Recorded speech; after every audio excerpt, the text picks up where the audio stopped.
Halo everybody, ketemu lagi bareng Bayu di podcast seri Japanese GP. Yang pertama kita bahas adalah soal Papa Lucas. Jadi kemarin kan Honda itu sudah mengumumkan bahwa Papa Lucas itu bakal diganti sama Stefan Bradl untuk seri India sama seri Jepang.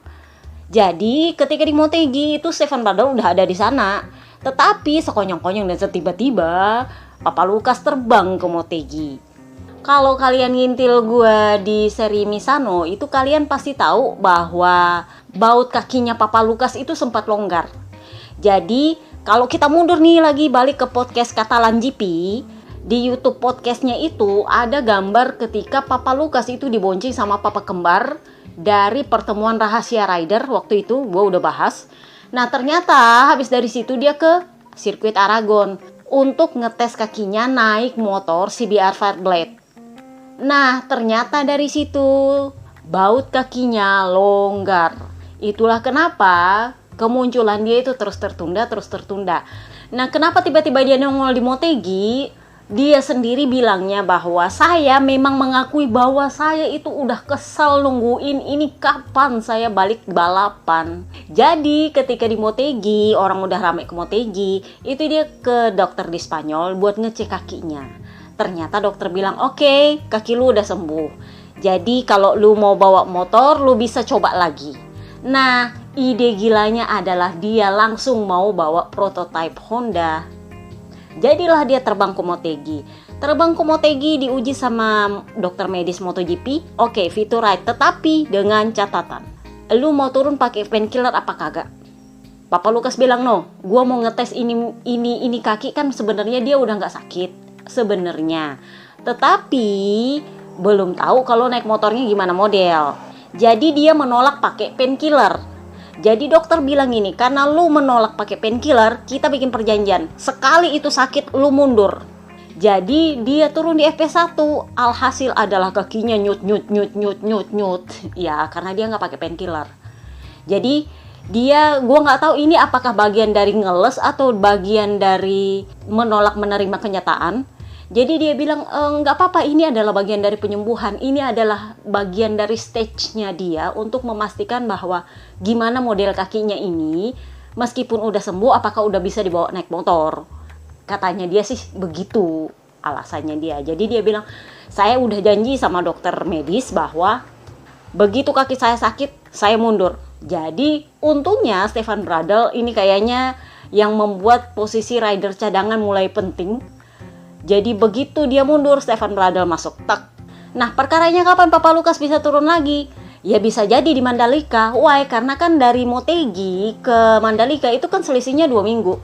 Jadi dia masih ada waktu untuk penyembuhan, memulai lagi kakinya yang nyut itu. Ya bisa, kalau dia mau turun ya bisa.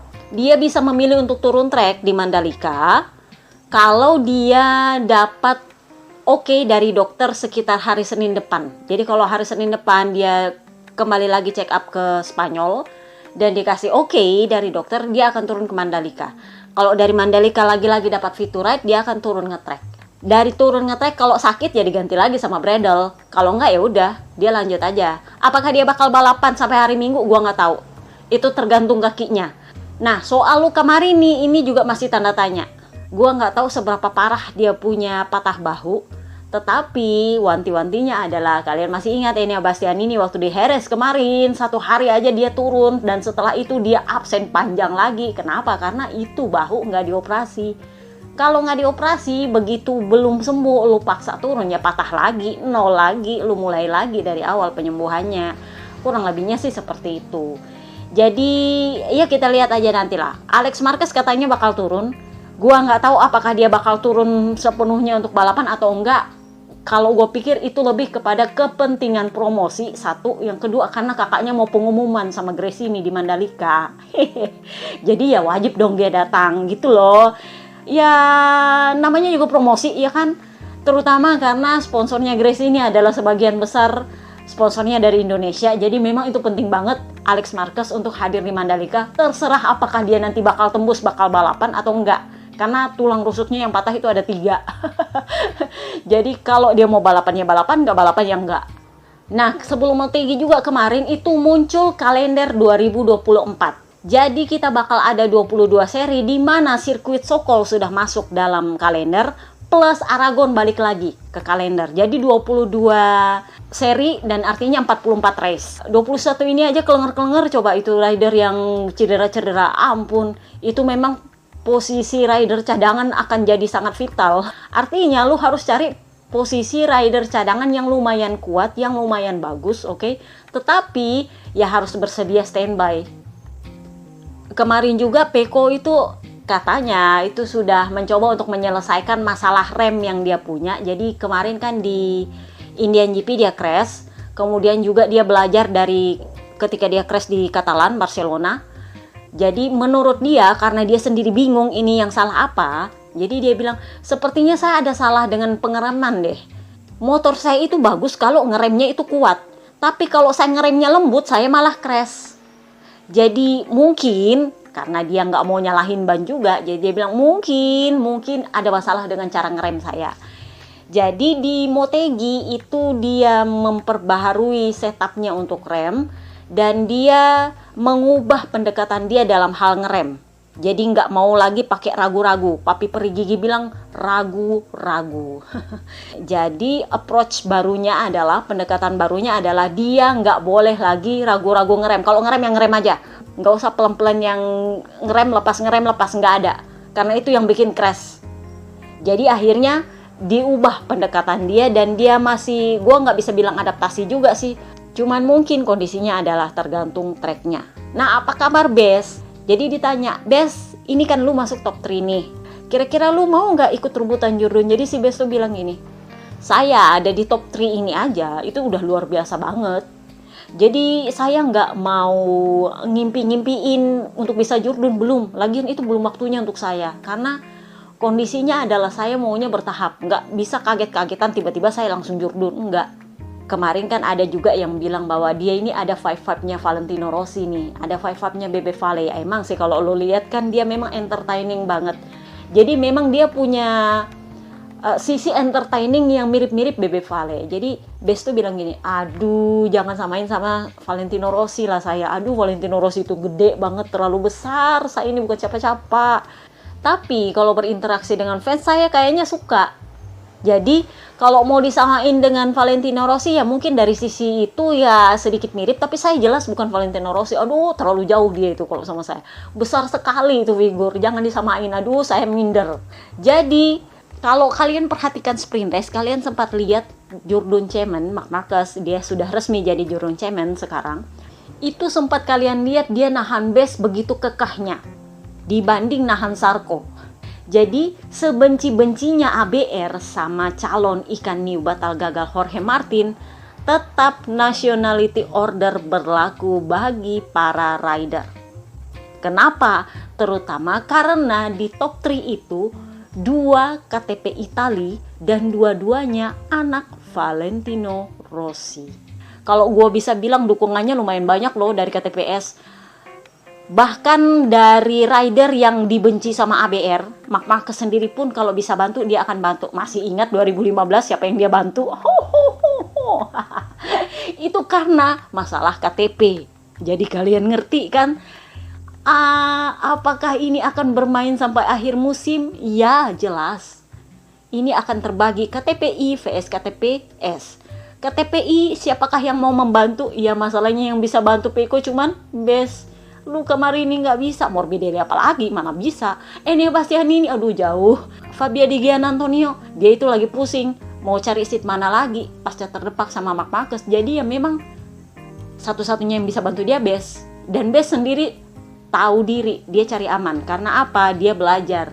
Bebe Vale udah bilang, kalau orang rebutan Jordan, lu jangan sampai bikin kacau. Kenapa? Karena Bebe Vale ngajarin dia soal 2015. Jangan ngerecokin orang rebutan Jordan. Aturannya Ducati, masih ingat Jack Miller di Motegi tahun lalu itu bilang apa? Di Ducati itu nggak ada tim order. Tapi kalau lu mau menghindari tim order, kalau memang ada tim order, kalau lu mau menghindari tim order adalah lu harus menang. Itulah yang terjadi di India. Marco Bes menang, terserah siapa yang di belakang, mau Pecco kek, mau Martin kek, terserah. Yang penting dia menang, karena kalau udah menang, lu nggak perlu mikirin siapa yang di belakang. Jorge Martin sendiri, dia bilangnya kayak gini. Dari awal saya nggak ada beban soal titel Jordan. Kalau saya bisa dapat ya syukur, nggak dapat nggak apa-apa. Tapi saya merasa ya saya mungkin saja untuk dapat titel itu. Tetapi apakah saya kekeh atau saya memaksa? No. Kenapa? Karena itu adalah tanggung jawabnya Pecco. Karena dia kan sama-sama satu pabrikan. Pecco adalah rider tim pabrikan. Dan dia yang punya tanggung jawab untuk mempertahankan titel Jordannya. Kalau saya, ya kalau dapat syukur, nggak dapat nggak apa-apa. Tapi akan menyenangkan untuk kejuaraan kalau gapnya itu kecil. Ya emang. Udah gue bilang, begitu gapnya kecil, itu pasar taruhan rame, oke? Masih ingat tahun lalu gapnya sisa 1, cuman bedanya adalah karena yang satu Yamaha. Nah, sedangkan ini sama-sama Ducati, yang beda cuman KTP. Jorge Martin bisa dibilang nothing tulus. Kenapa? Karena yang punya proyek kan DPRD, bukan dia. Jadi kalau mau dia bilang dia ambisius, enggak. Jadi kalau ada yang tanya, dia kan punya santan instan, dia sombong sama Pecco. Dia nggak pernah sombong sama Pecco, tapi ke Bes iya. Dia pernah bilang, Bes itu bagus, cuman dia beberapa kali melakukan kesalahan. Jadi kalau misalnya dia ada ambisi, dia nggak ada ambisi. Tapi memang skenarionya DPRD itu ke dia. Skenario itu ke arahnya ke dia dan dia menikmati semua fasilitas yang ada. Jadi Ciabatti sendiri itu ditanya ini sama Ciabatti, kira-kira bagaimana tuh berdua tuh. Jadi Ciabatti bilang, gini, tahun lalu itu kalian lihat Tardosi itu emosian, itu karena dia memang manajernya tim pabrikan dan itu adalah Jordan pertama kami. Sekarang itu lain cerita. Sekarang mereka adalah rider yang dikontrak oleh pabrikan secara langsung dengan motor yang sama persis, sama-sama motor pabrikan dan persis sama. Jadi kami tidak akan beda-bedakan, yang penting Ducati. Terserah mau Jordannya siapa, yang penting Ducati. Ya beda kepentingan dengan Tardosi, karena Tardosi itu memimpin tim pabrikan dan dia punya tanggung jawab terhadap sponsor. Jadi wajar kalau dia sedikit tegang soal Pecco Bagnaia. Karena dia itu papinya Pecco Bagnaia dan Enea. Jadi ya wajar dia membela anaknya. Tapi Ducati secara umum nggak masalah, yang penting Ducati mah. Nah, kemarin juga karena ini adalah home race-nya para pabrikan Jepang, Snectaro dan Morbidelli, Papayón dan Jordan Cemen itu ya menemui para petinggi mereka masing-masing. Morbidelli lebih kepada pamitan ke para pegawai di pabrikan yang sudah membesarkan dia.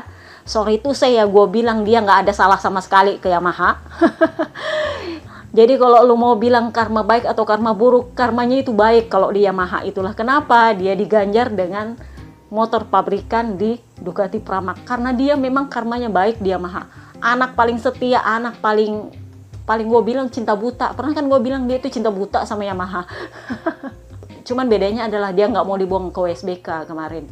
Karena dia tahu value dia gimana, Bebe Vale tahu value anaknya gimana. Gosipnya adalah dia mau petinggi Yamaha mengambil resiko. Gue nggak tahu resiko apa, tapi dia bilang, saya mau Yamaha mengambil resiko untuk melangkah maju. Yang jelas harus ada yang berubah secara organisasi untuk mempercepat pengembangan. Nah, di Motegi kemarin juga itu Papawilo turun wildcard. Tujuannya Yamaha untuk menurunkan Papawilo sebagai wildcard itu adalah untuk menguji motor baru mereka, termasuk setup-setupnya, agar feedback yang diterima dan ada fakta yang kelihatan sama para insinyur Jepang, oh kayak gini loh kondisinya motornya Yamaha. Tetapi ada sedikit bau perpecahan di sana. Jadi Papawilo tuh bilang kayak gini, kalian masih ingat di Indian GP kemarin gue pernah tweet di Twitter, alasan kenapa Morbidelli itu gagal beradaptasi dengan M1 adalah karena motor itu dikembangkan berdasarkan maunya Jordan belagu Snectaro. Powernya dinaikin jadilah dia liar. Ujung-ujungnya hasil pengembangan yang powernya naik banyak itu nggak kemana-mana. Ujungnya mereka terpuruk tahun ini. Padahal itu adalah motor yang powernya naik sesuai permintaan Snectaro. 2 tahun lalu kan dia minta power naik. Tapi tahun lalu kan nggak naik tuh power, bener? Nah sekarang baru naik itu power, ya justru malah tambah terpuruk Yamaha. Logikanya berarti pengembangan itu gagal, logikanya. Jadi Papa Willow bilang kayak gini, saya sebenarnya sedang dalam proses perpanjangan kontrak dengan Yamaha untuk menjadi test rider, tapi 3 tahun. Cuma saya ingin Yamaha itu memiliki konsep dan program yang lebih apik, yang lebih tertata, yang bisa menyaingi pabrikan Eropa. Karena kalau kita jarang-jarang ngetes, ya gimana modelnya kita bisa meningkat. Jadi Papa Willow bilang, ya kita lihat lagi mereka bisa memperbaiki nggak jadwal tes saya. Karena kalau saya merasa terlalu banyak liburnya. Jadi dia pengennya sih seperti itu kalau gue nangkapnya. Nah, dibahaslah soal pengembangan. Jadi Papa Willow bilang gini, sebenarnya kalau menurut saya, motor ini nggak perlu power yang terlalu gede. Kenapa? Karena kalau kita masuk tikungan dan keluar tikungan itu power yang diperlukan, taruhlah power normalnya sekarang ini 300 sampai 350. Yang diperlukan ketika keluar tikungan itu cuma 200-an. Jadi kita ini perlu motor bukan powernya yang lebih gede, tetapi lebih halus mesinnya. Karena power gede itu nggak terlalu banyak gunanya, ujungnya malah motor makin liar. Nah ini agak berbeda dengan Snack Taro. Snack Taro lagi-lagi mintanya power. Bahkan sampai kemarin dia mintanya tetap power. Dia nggak peduli soal halus.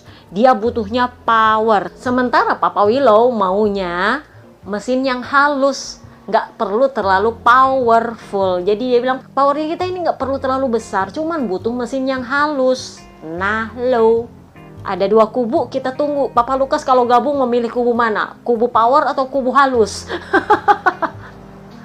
Nah sekarang kita ngomongin pabrikan Jepang yang satunya. Jadi Marc Marquez sama Papa Yohan kemarin itu sowan ke petinggi Jepang. Dan disitulah gosip berhembus sepoi-sepoi bahwa Marc Marquez itu pamitan sama petinggi Jepang. Nah mulailah gosip berhembus sepoi-sepoi bahwa Honda mulai kontak Papi Pririvola dan Papa Nina dari Aprilia. Kan kemarin udah gue bilang Marc Marquez itu pengennya ada insinyur dari pabrikan Eropa yang bergabung dengan Honda, supaya cara kerja pabrikan Eropa itu nular ke pabrikan Honda. Jadi ngerti kan kenapa dia pengennya ada orang Eropa lebih banyak untuk ke Honda. Nah itulah kenapa di hari Jumat Shinichi Kokubo, kalau di pedok disebutnya Shinichi Kubo. Shinichi Kokubo ini nggak kelihatan di pedok Honda di hari Jumat. Itu nggak biasanya karena dia kan mestinya hadir karena itu kan home race-nya Honda. Jadi di hari Sabtu resmi disebutkan bahwa Shinichi Kokubo bukan lagi bagian dari petinggi HRC Honda. Jadinya ya orang-orang menganggap bahwa itu adalah bagian dari perombakannya Honda untuk mempertahankan Marc Marquez. Itulah kenapa Papi Pririvola gosipnya dikontak, mau nggak pindah. Cuman pertanyaan gue, dia mau menggantikan siapa? Mau menggantikan Puig kah atau mau menggantikan Kokubo kah? Nah Papa Nina juga keseret.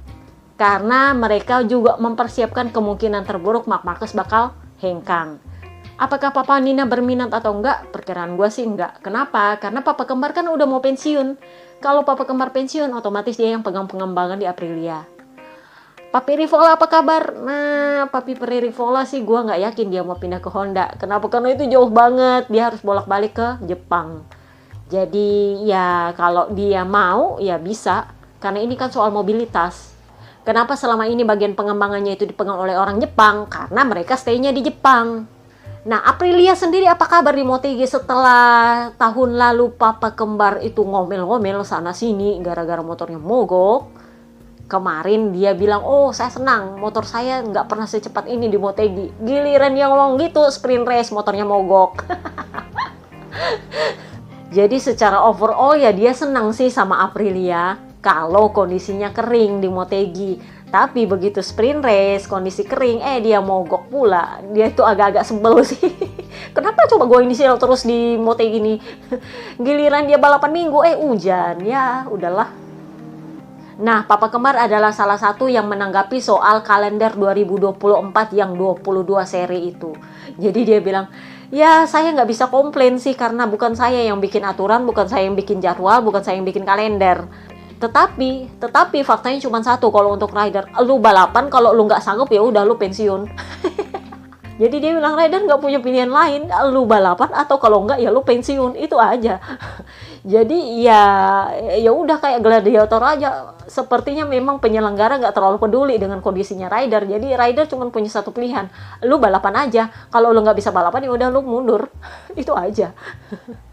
Nah, di Motegi juga kemarin itu KTM turun dengan sasis baru, sasis karbon mereka.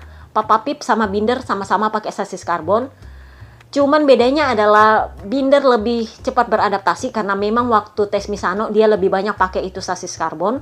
Sementara Papa Pip mulai bisa beradaptasi tapi sepertinya perlu proses. Karena dia memang di tes Misano cuman pakai 2 atau 3 lap kemarin. Itu sasis karbon.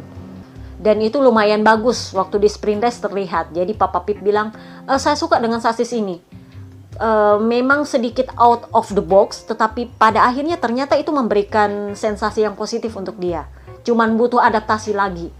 Sementara Papa Yohan, itu yang kemarin dia minta sasis 2024 di India, akhirnya di Motegi kemarin dia pakai. Apa daya ketika sprint race nggak ada apa-apanya itu barang, akhirnya dia kesel sendiri. Jadi dia bilang ini sepertinya part yang dari Honda ini nggak ada yang bekerja semua nih. Sementara kan kemarin Papa Yohan udah bilang gue pengen ngetes kira-kira ini sasis kalau beda sirkuit bagus apa enggak. Giliran diuji di Motegi iya gagal maning. Jadi dia bilang udahlah. Marc Marquez pasti dalam hatinya udah bilang kan udah gue bilang sama lu. Jadi ya kurang lebihnya sih seperti itu. Sementara Ducati kembali menunjukkan dominasinya dan kesetaraan motornya. Jadi kemarin itu adalah perkara Pecco vs Martin. Marc Marquez itu nyempil ketika di race Minggu. Nah, ini yang kita bahas. Jadi sebenarnya ada beberapa kejanggalan soal race Minggu. Buset lama ya, iyalah karena banyak banget gosipnya di sana kemarin. Kalau kalian nggak tahan, stop. Jadi di race Minggu kemarin itu kan sebenarnya ada 2 race. Race pertama itu dimulai dalam kondisi kering. Jadi rider itu turun dengan ban slick, helm dry yang pakai Ray-Ban. Jadi memang ketika hujan turun dan itu makin deras, udah Ray-Ban, cuaca gelap, lu nggak lihat apa-apa, tambah lagi cipratan air. Jadi memang agak risky. Bahkan ketika mereka start itu kan sudah hujan. Nah ini yang menjadi pembahasannya Giorno. Kalian bisa lihat Papa Nina itu crash di tikungan pertama sama Zarco kan? Masih ingat? Itu ternyata karena senggolan sama Bes. Aturannya kalau RD dalam kondisi normal, Bes bakal kena penalti. Paling enggak LLP aturannya. Tetapi ternyata dia dalam tanda kutip dimaafkan sama RD. Kenapa? Karena mereka start dalam kondisi basah. Jadi Bes punya pembelaan dan di traksinya juga terbaca bahwa dia bukan masuk tikungan dalam kondisi terlalu cepat. Bukan juga dia terlambat ngerem, bukan.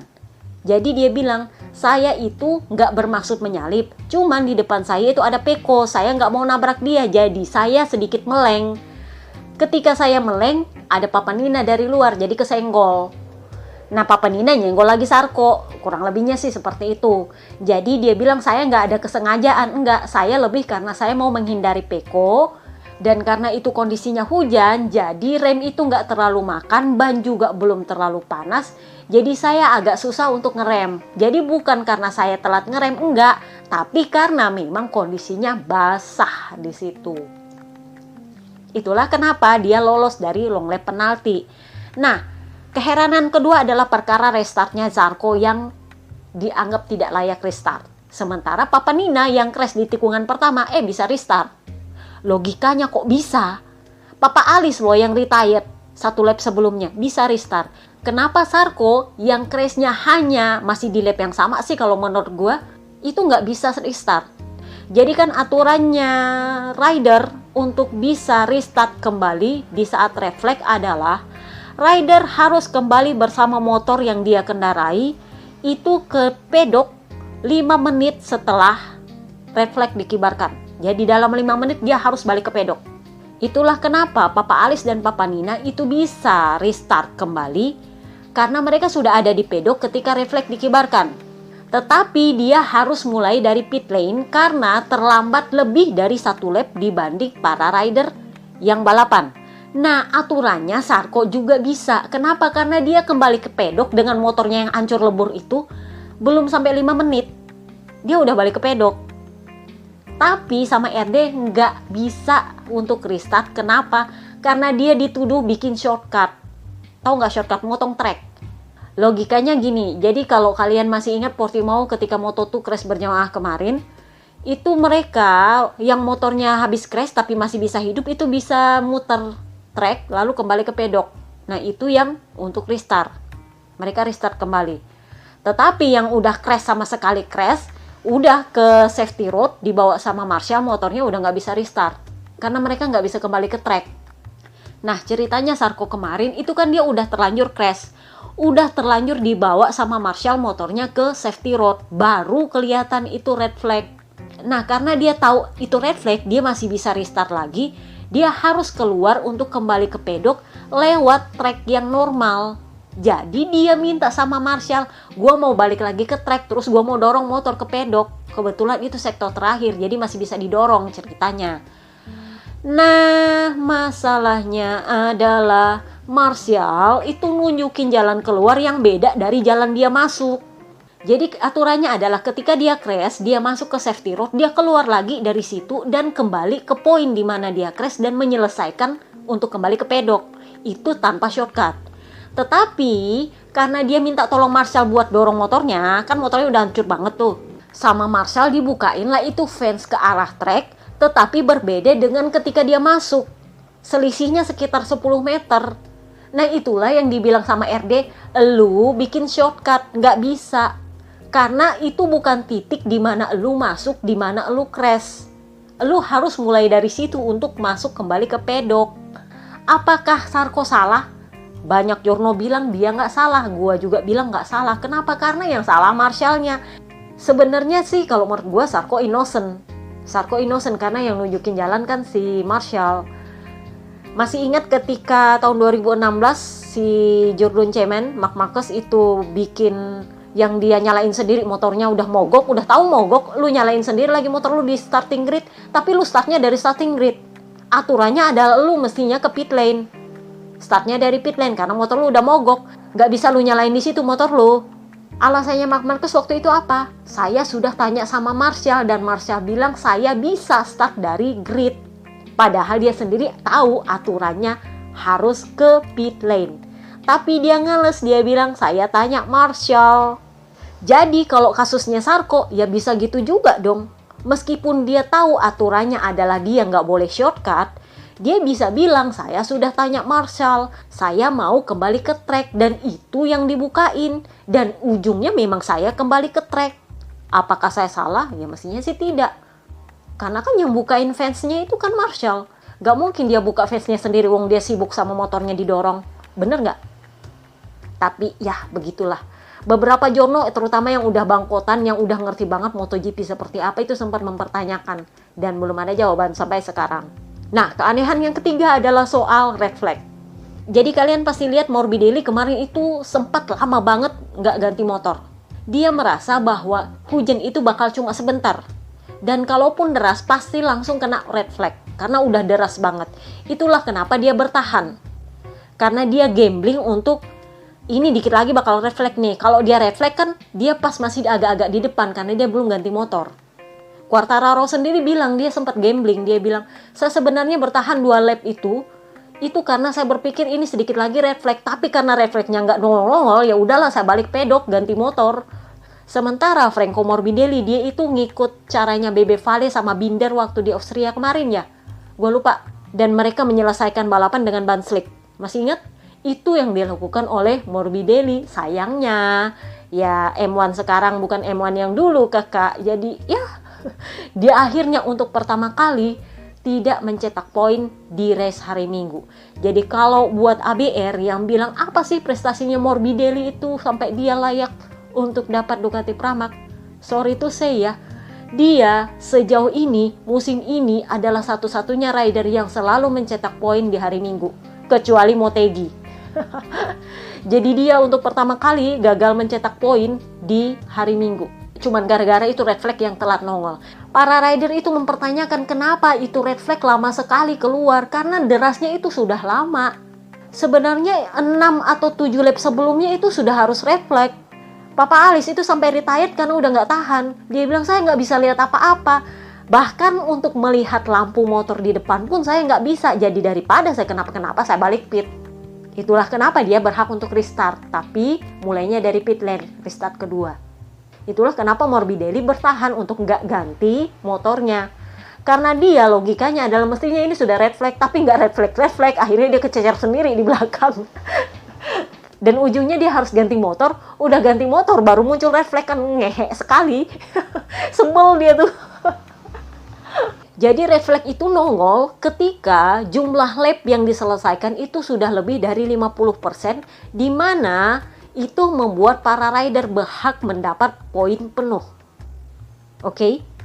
Jadi gua itu, saya anggaplah gue ini terlalu banyak mikir-mikirnya. Apakah kemarin red flag itu lama baru nongol? 1, untuk menunggu jumlah lap diselesaikan lebih dari 50%. Atau kedua, apakah nunggu Marc Marquez posisi 3 dulu baru red flag keluar? Menurut lo?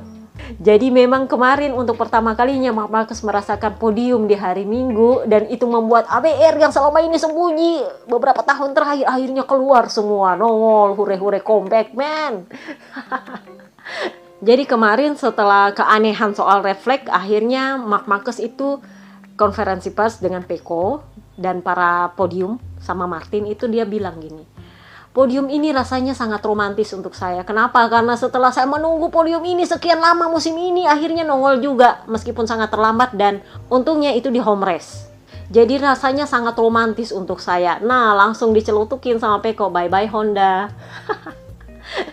Si Marc Marquez sempat kaget. Maksudnya, lu ngapain ngebocorin gitu loh. Jadi bilang, no, why? Jadi si Pecco bilang, enggak, itu kayak Valentino Kiss. Jadi masih ingat kemarin Bebe Vale sempat nyium M1 dia, Yamaha, sebelum dia pindah ke Ducati. Nah, pada akhirnya toh dia pengumuman juga. Jadi setelah dia menunda, kiri kanan, muka belakang, ngelesnya sana sini, akhirnya dia pengumuman. Memang selama di Motegi Papi Perigigi yang kasih clue duluan. Jadi Papi Perigigi bilang gini, saya dengar dia sudah memutuskan untuk meninggalkan Honda untuk bergabung dengan Gresini. Tetapi yang menjadi masalah adalah memutuskan kontrak dari Honda ternyata tidak semudah itu. Jadi dia harus menyelesaikan kontraknya dengan Honda. Bagaimana memutuskan kontrak itu dengan cara yang terbaik, baru akan ada pengumuman resmi. Yang saya dengar adalah dia memang sudah memutuskan deal dengan Gresini untuk naik motor bekas unofficial Ducati. Kenapa? Karena base aja yang klasemen 3 musim ini nggak dikasih motor pabrikan. Ya 46 ada duit, ada.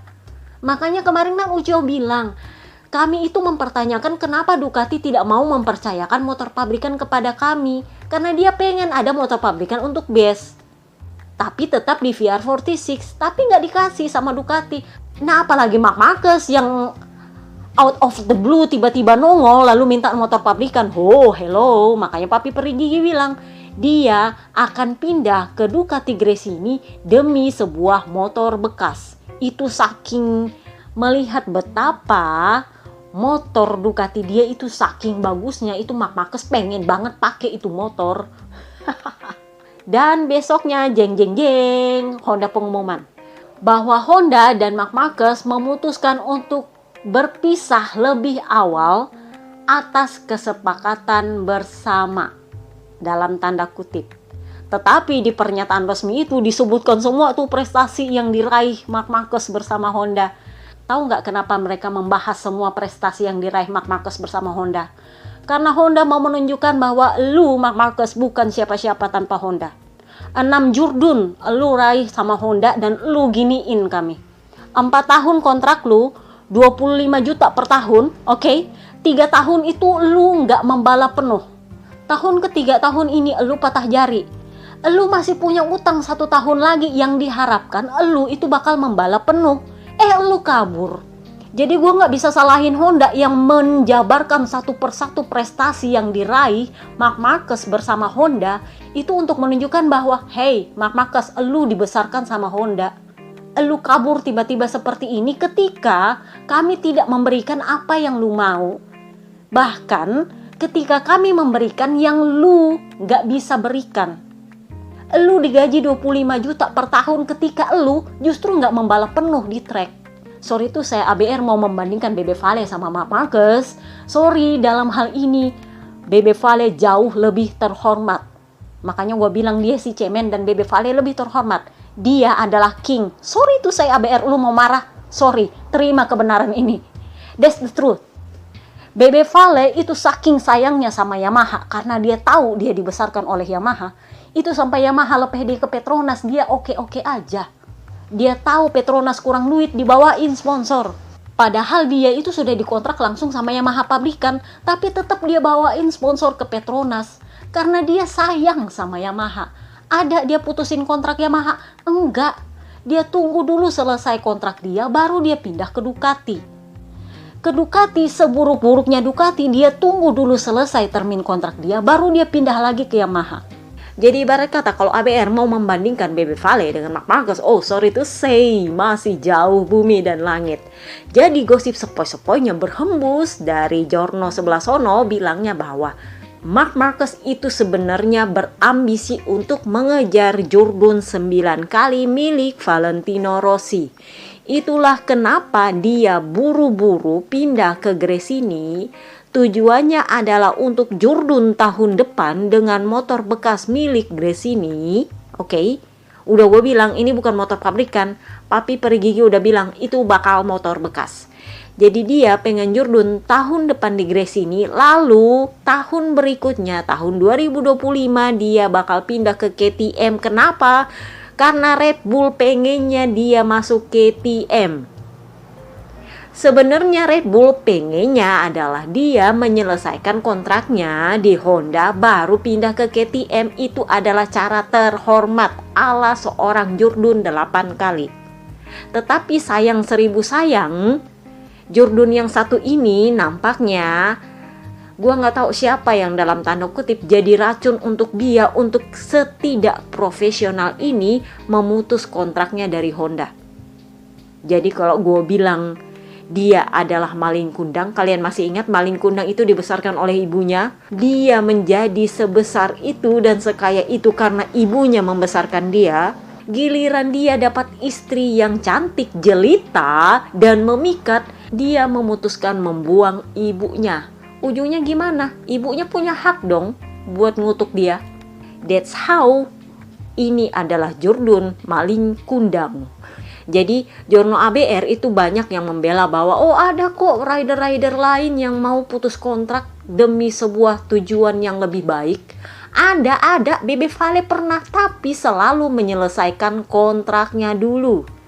Dia enggak secemen itu, enggak sepengecut itu untuk meninggalkan pabrikan terutama yang sudah membesarkan dia itu sebelum selesai kontraknya, enggak pernah. Bahkan sampai detik ini pun Bebe Vale masih merasa Yamaha itu berjasa membesarkan dia. Jadi Honda melahirkan seorang Marc Marquez yang menjadi Jurdun 8 kali, OTW pengen jadi 9 kali supaya bisa menyaingi Jurdunnya Valentino Rossi demi proyek ikan new. Jadi kalian boleh mencurigai ada DPRD tingkat pusat di belakang semua ini. Kenapa? Karena mereka tujuannya adalah Jurdun 9 kali sebelum Marc Marquez kadung jadi orang tua. Kenapa? Karena mereka juga nggak tahu kalau misalnya dia pindah ke KTM bisa Jurdun apa enggak. Tetapi kalau di Gresini itu hampir pasti bakal Jurdun. Ya paling nggak kandidat Jurdun lah. Jadi kalau kalian dengar podcast, gue lupa di Misano ya, gue bilang itu Gresini menawarkan kontrak 2 tahun. Tetapi gosipnya yang mau diambil oleh Marc Marquez itu hanya tahun depan 2024. Kenapa? Gosip berhembus sepoi-sepoi Red Bull mau ngikut dia tapi hanya 1 tahun. 2025 begitu seat di KTM kosong dia harus pindah ke KTM. Gak bisa lama di Gresini, itu pertimbangan yang pertama. Yang kedua, dia adalah pay rider. Gue udah bilang pay rider, gue ulang pay rider. Kenapa? Karena gaji dia itu sebenarnya 25 juta per tahun, 25 juta euro. Seturun-turunnya gaji lu paling enggak 10 juta euro per tahun, tapi itu juga udah amat sangat rendah. Lu bayangin, Jurdun Belago snack taro itu gajinya 15 juta euro per tahun. Iya kali Jurdun 8 kali gaji cuma 10 juta euro per tahun. Jadi dia bawa semua sponsor dia, terutama Estrella Galicia yang menjadi sponsor dia dan adiknya Alex Marquez itu untuk bawa duit ke Gresini. Dia gosipnya nggak dapat gaji. Jadi dia bawa sponsor masuk, bawa duit masuk, tapi dia nggak digaji. Kenapa? Karena kalau mau gaji dia, sponsor artinya harus bawa duit lebih banyak. Jadi mending dia ride for free. Ride for free adalah lu nggak bayar apa-apa, tapi lu nggak bawa duit, nggak bawa sponsor, lu balapan aja, nggak perlu bawa duit. Tetapi dia jadinya pay rider karena dia harus bawa sponsor untuk membiayai itu tim, tapi dia nggak digaji. Kenapa? Karena Repsol gosip berhembus sepoi-sepoi nggak mau ninggalin Honda. Why? Karena Honda itu membesarkan para rider KTPS di sana. Karena Repsol ini adalah perusahaan minyak KTPS. So far, Honda itu masih komitmen dengan memelihara dalam tanda kutip KTPS. Masih ada papayauan di sana.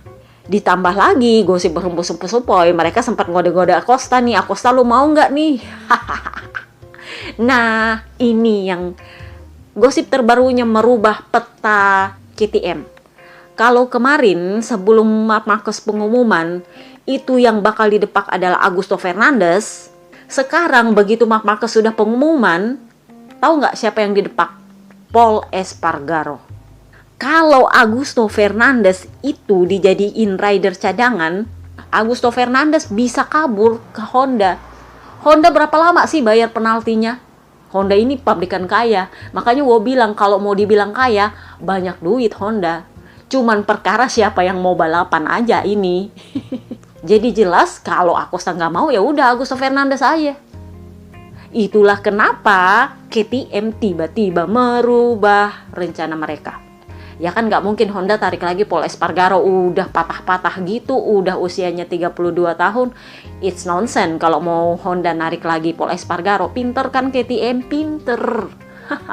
Jadi memang sepertinya Zarco akan naik pangkat ke tim pabrikan dengan catatan Papanina nggak masuk. Oke?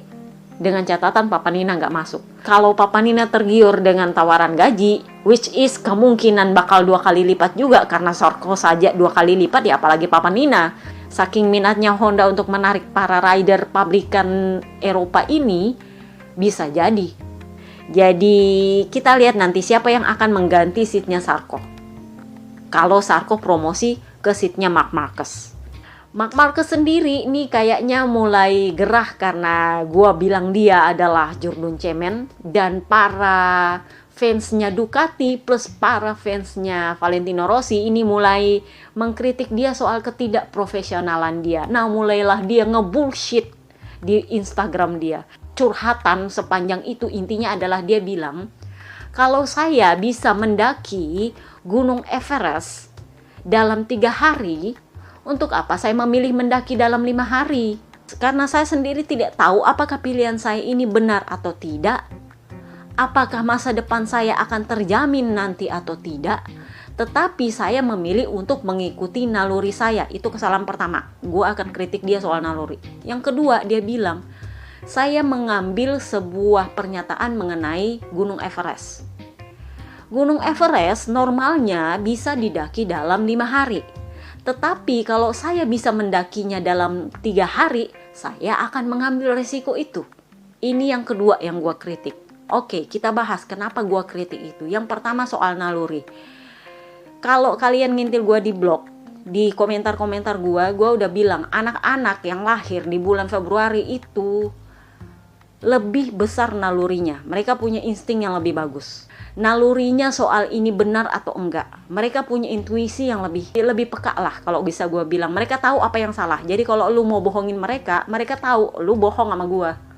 Tapi apakah mereka bereaksi dengan kebohongan itu atau enggak, itu pilihan. Sama seperti Marc Marquez ke Honda.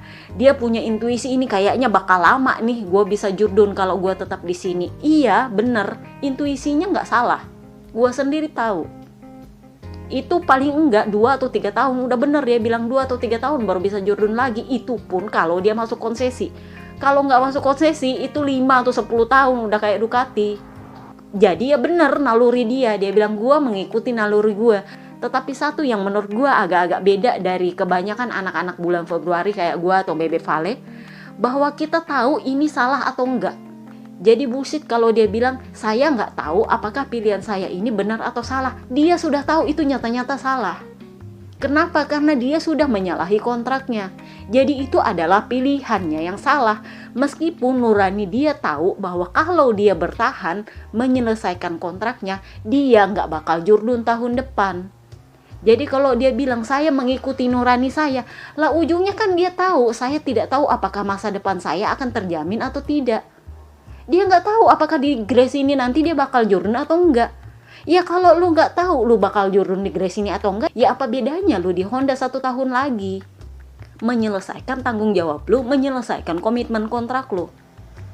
Jadi kalau soal Everest, oke, dia bilang Everest itu normalnya didaki dalam 5 hari. Tetapi kalau memang bisa didaki dalam 3 hari, meskipun resikonya tinggi, saya akan mengambil resiko itu. Hey, bukan begitu analoginya. Analoginya adalah lu punya tim Sherpa, oke, yang punya perjanjian, oke, kita akan mendaki Gunung Everest dalam 4 hari. Oke, tujuannya adalah di puncak. Tetapi hari pertama, hari kedua, hari ketiga, lu kenanya badai mulu, men. Sherpa lu udah berusaha membantu, tapi emang nggak bisa. Emang situasinya nggak bisa. Karena ya lu kaki lu sakit lah, ya lu kena hipotermia lah, ya lu kena flu lah, ya lu kelaparan lah, ya lu kedinginan lah, ada aja. Tetapi sampai hari ketiga lu belum sampai di puncak. Nah, perjanjiannya adalah lu sama Sherpa lu itu harus menyelesaikan 4 hari sampai ke puncak atau enggak. Kalau di hari keempat ternyata lu belum sampai di puncak, ya lu bisa pindah tim, lu bisa ganti Sherpa. Karena bukan lu yang bayar Sherpanya, Sherpanya yang bayar lu. Kenapa gue bilang Sherpa yang bayar lu? Yang diagung-agungkan dia jurdun 8 kali kan dia. Honda nggak disebut sama sekali, tapi begitu bikin perpisahan Honda sebut lu dapat 6 jurdun itu sama gua. Lu jangan lupa, lu sampai di puncak Everest 6 kali itu gara-gara gua temenin lu. Tetapi ini kita belum selesai kontrak 4 hari untuk sampai di puncak, lu udah kabur duluan. Jadi curhatan dia yang sepanjang itu di Instagram itu bullshit buat gua. Itu adalah cara dia untuk membohongi diri dia sendiri. Gak cocok itu analogi Everest 5 hari, kagak. Jadi nanti kita lihat di Mandalika pengumumannya, sudah pasti Marquez bersaudara akan hadir karena ini adalah pengumuman penting bagi mereka. Karena Indonesia adalah rumah bagi sebagian besar sponsornya Grace ini, jadi ya pasti pengumumannya bakal di Mandalika. Nah, buat yang nanya, kira-kira dia bakal adaptasi cepat atau enggak? Logikanya adalah dia seharusnya adaptasi lebih cepat. Gua udah bahas tadi ya. Jadi kalau misalnya dalam tanda kutip kutukan maling kundang terjadi, gua rasa itu nggak akan melibatkan Ducati sama sekali. Karena yang terlibat di sini adalah istrinya maling kundang sendiri, dan ibunya maling kundang. Jadi kalau Honda ngutuk tuan putrinya ini untuk jadi batu, dan langit mendengar jadi batu beneran dia serius. Karena ini adalah karma yang lebih gede daripada karma 2015. 2015 itu cuma perkara sirik-sirikan. Karena ini kan persaingan para jurdun, persaingan para ikan. Tetapi kalau dengan Honda itu adalah karma maling kundang kepada ibunya. Marc Marquez bukan siapa-siapa tanpa Honda, dan Honda punya hak untuk mengutuk. Sorry to say. Jadi kita lihat nanti apakah Grace ini juga akan membayar santan instannya kepada Ducati yang sudah memberikan dukungan kepada mereka, yang sudah oke-oke aja setelah mereka ditusuk dari belakang perkara Alex Marquez tahun lalu. Ya, Ducati punya karma baik sama Grace ini loh. Sorry to say. Sponsornya Grace ini, Ducati punya karma baik sama Grace ini. Dan Honda punya karma yang jauh lebih baik pada Marc Marquez. Jadi ini dua ngumpul nih. tahun depan kita lihat apa yang terjadi. Yang baca postingan gue di blog soal kemungkinan tahun depan justru karir dia akan berubah jauh dari rencana dia, karena memang ini adalah bulan-bulannya anak-anak bulan Februari untuk menutup cycle-cycle besar mereka. Kenapa? Karena mulai November nanti cycle baru akan mulai terbuat. Karena tahun depan itu akan ada perubahan untuk orang-orang seperti kami di bulan-bulan Februari. Jadi kalau lu masih ada utang karma buruk, itu lu bayar di cycle berikutnya yang dimulai bulan November, dan kelihatan jelas itu mulai katanya sih bulan Februari tahun depan ketika kami mulai ulang tahun. Kita nggak tahu apa yang akan terjadi. Kalau lu utangnya karma buruk, berarti lu akan bayar itu mulai November dan akan kelihatan jelas di Februari tahun depan. Kalau karma lu baik, itu akan lu mulai kelihatan di bulan November dan akan kelihatan jelas di Februari tahun depan. Kita lihat dia ini bayar dia punya utang karma sama Honda bakal gimana. Dan bagaimana Grace ini membayar utang karmanya sama Ducati. Sorry to say, Grace ini lu masuk juga dalam lingkaran santan instan ini. Dan soal Jorge Martin yang digadang-gadang bakal jurdun tahun ini, semoga gue salah bahwa dia juga harus bayar karma dia di turn 1. Pokoknya perkara dia sapu jagat tanpa merasa bersalah, itu akan dia bayar. Kalau nggak dibayar tahun ini, berarti musim depan itu akan bertambah dan bertambah. Lihat Enea Bastian ini. Itu karena santan instannya ditabung ke musim berikutnya. Akhirnya ya seperti ini. Jadi gue bilang langit itu nggak bisa dibohongi. Sebullshit apa Marc Marquez di situ, mau pembenaran Everest kayak mau pembenaran naluri kayak enggak. Kalau lu sudah memperlakukan salah orang dan lu nggak memperbaiki itu akan jadi utang. Terutama sama orang-orang yang dalam tanda kutip melahirkan lu secara karir. Jadi kita lihat nanti di Mandalika akan seperti apa. Buat yang ke Mandalika ya selamat merogoh kocek lebih dalam. Gue nggak bisa komplain soal tiketnya yang mahal. Nanti kita bahas itu setelah GP Mandalika lah ya, baru kita bahas soal yang mahalnya gimana, modelnya gimana. Kita lihat akan selancar apa Mandalika. Pokoknya intinya adalah semoga cuacanya nggak terlalu panas sehingga nggak ada yang dehidrasi. Juga semoga nggak ada hujan deras sehingga nggak perlu ada red flag ala-ala Motegi. Pokoknya semoga semua lancar lah. Karena ini adalah tahun-tahun politik di mana salah sedikit aja itu akan menjadi bahan. Itulah kenapa kalau kalian lihat pengamanannya menjadi sedikit lebih ketat karena presiden nongol, plus juga karena ini tahun politik, jadi ancamannya sedikit-sedikit lebih besar untuk mengacaukan stabilitas politik. Jadi pokoknya semoga semua lancar lah ya. Oke? Itu aja podcast kita kali ini. Gue tahu ini panjang banget karena memang gosipnya banyak banget. See you next time guys. Bye-bye.